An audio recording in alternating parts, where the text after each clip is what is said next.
On a dit de lui qu'il était solide comme le roc sous le feu de l'ennemi.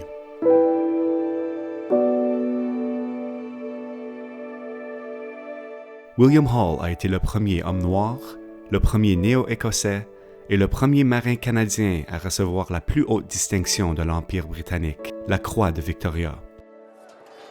C'était un héros au sens le plus littéral du terme, mais il a initialement été enterré sans honneur militaire dans une tombe sans inscription sur la côte est du Canada.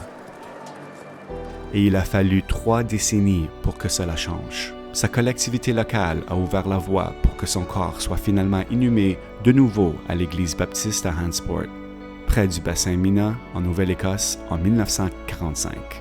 En 1947, un monument commémoratif a été créé pour honorer le patrimoine de William Hall. Né dans ses esclaves afro-américains en 1829, William Hall et ses sœurs ont grandi sur les rives de la rivière Avon, où l'on dit qu'il ne rêvait presque entièrement que de bateaux, et regardait alors son père travailler dans les chantiers navals de Hantsport, en Nouvelle-Écosse. Ses parents, Jacob et Lucinda Hall, ont échappé à leur propriétaire d'esclaves pendant la guerre de 1812 et ont trouvé un semblant de liberté en Nouvelle-Écosse.